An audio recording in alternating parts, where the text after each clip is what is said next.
Good morning. Thank you to the Georgia Chamber for convening this group of education and business leaders to talk about Georgia's future. I'm Jenna Colvin, president of the Georgia Independent College Association. And if you're not familiar with the association, let me briefly set the stage for you. Our colleges are not a unified system with one strategic plan. Instead, we're an extraordinary network of colleges with distinct missions, faith traditions, histories, and student populations. Each campus has its own board, its own strategy, and its own approach to serving students.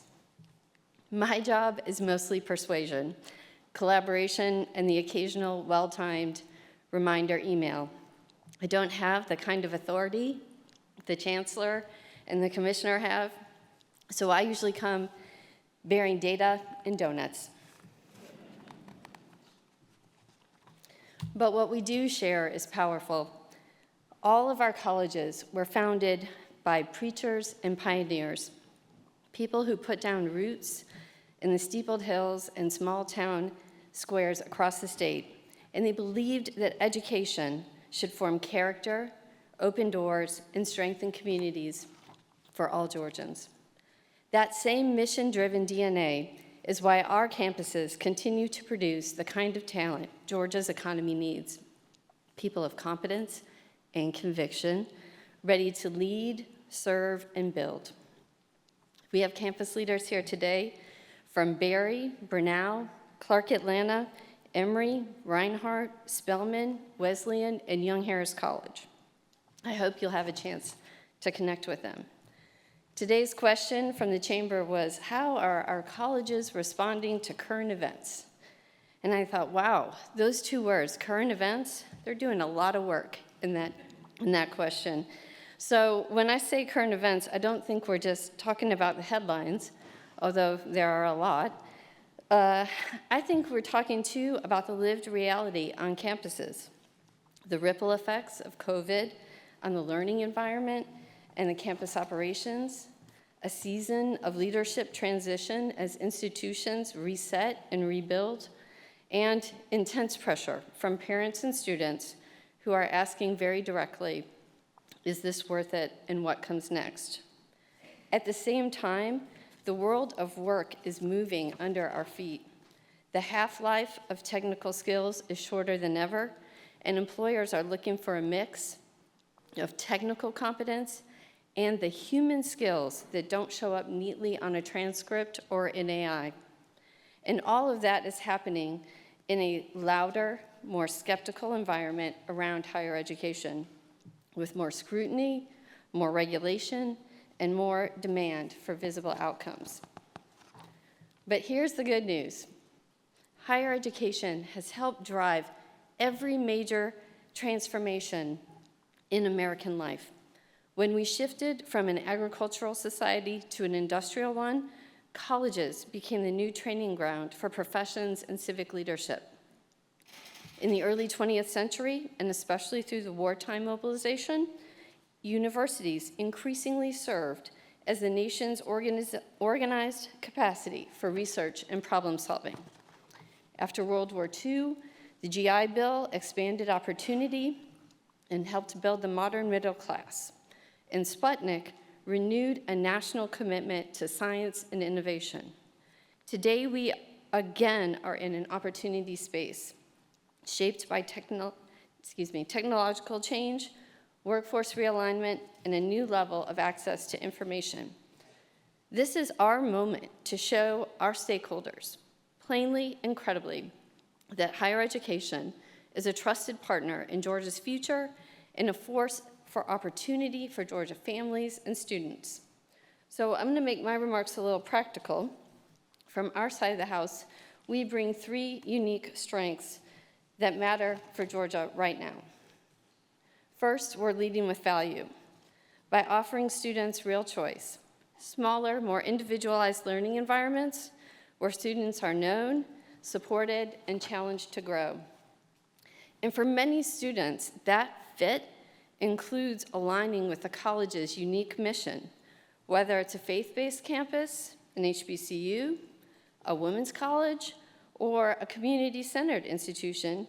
where our campuses offer places where the values and the community are a key part of the student experience. No doubt, families are asking questions, harder questions than they used to. Is it worth it? Will my student thrive? Will this translate into a better life and end up in a real job? And I'll go ahead and borrow the line that Chancellor Perdue says, often, because every time I hear it, I'm nodding along in agreement. The evidence is clear. College still pays. Graduates on average earn substantially more over a lifetime. Thank you to all of you for all your better numbers than mine. But I think when families are talking about value, they mean more than the sticker price or an earnings premium. They mean, will my student persist, finish, and launch into work or service or graduate school with confidence and momentum? And that's why the student experience matters. Many of our independent colleges are intentionally high touch and relational. Students are surrounded by faculty and staff who notice when something is off, who coach, mentor, and push them, and who are committed to the idea that education is formation, not just information delivery. And that is not a touchy-feely thing. It is practical in a high-pressure era.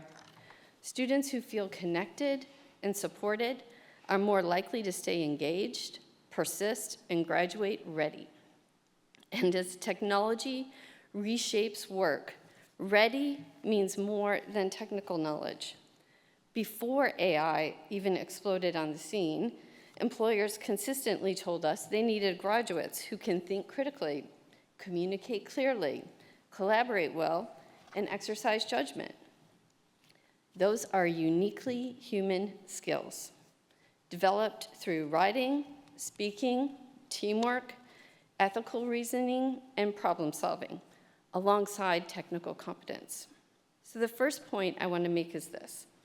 We're committed to delivering an environment that helps students persist, finish, and launch with the skills and confidence to adapt in a future we can barely predict.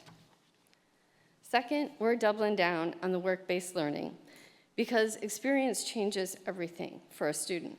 And I'm going to give you an example where this is more than just an internship program. For our friends at Berry College, you know that Work and Learn is not a new initiative.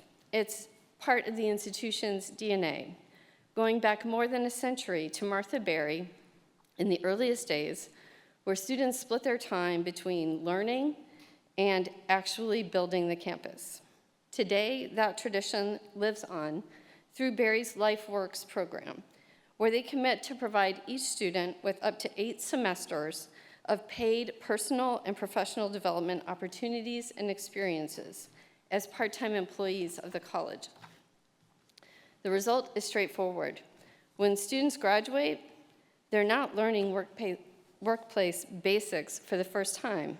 They've been practicing how to show up, communicate, manage expectations, work on teams, solve problems, supervise other students, and take responsibility semester after semester. And that kind of experience builds confidence, maturity, and momentum, and it gives employers graduates who can contribute faster. Across all of our campuses, experiential learning shows up in different forms, whether it's service learning tied to community needs, undergraduate research alongside faculty solving real-world problems, and study away or study abroad experiences that bring cultural competence and the confidence to navigate new environments. I could go on about the work our colleges are already doing in this space, but my hope is that you'll all talk to each other about it and share good ideas, because we're ready for it. That brings me to my third point, and that is we're leaning into the ability to partner quickly with businesses and community leaders. One reason that can work well for independent colleges is simple structure. Each campus has its own board and leadership, so decisions can move quickly from idea to action. I'm going to give you a few examples here. Point University in West Point developed a subscription model for Chick-fil-A franchise employees. The campus team mapped Chick-fil-A's management training to the competencies students build in a management degree, and then gave participating employees academic credit for the training that they had already completed. That reduces time to completion for students, strengthens the leadership pipeline for the franchise owners, and has dramatically expanded their enrollment. Another example is LaGrange College, working with Kia and Mauser Packaging and other regional partners. The college launched a bachelor's degree in manufacturing engineering technology, shaped around real workforce demand in the region. But the partnership doesn't always have to mean a new degree. Sometimes it's about convening an industry, aligning stakeholders, and strengthening Georgia's competitive advantage. For example, the new Georgia Aerospace and Defense Alliance at Mercer is bringing together major aerospace and defense leaders around workforce and industry priorities in a pillar of Georgia's economy. Because our institutions don't operate as a system, the campus can focus on the needs of their region and their students and tailor programs accordingly. So what we may lack in scale and efficiencies, we can often make up for in agility, testing, adapting, and moving strategies quickly alongside employers as the economy changes. That's our model: close to the ground partnerships, local and statewide, because when the economy changes, our talent systems have to change with it. So if I had to sum up our response to current events, it's this: we're doubling down on value and the student experience. We're expanding existing work-based learning that produces job-ready graduates, and we're building fast partnerships with employers to keep Georgia's talent pipeline strong. And I'm going to copy the Chancellor again. As he often says, as higher education goes, Georgia goes. And so partnership across Georgia's higher education community makes Georgia better for students, employers, and for the future we want to build together. Thank you. I'm looking forward to the rest of our discussion.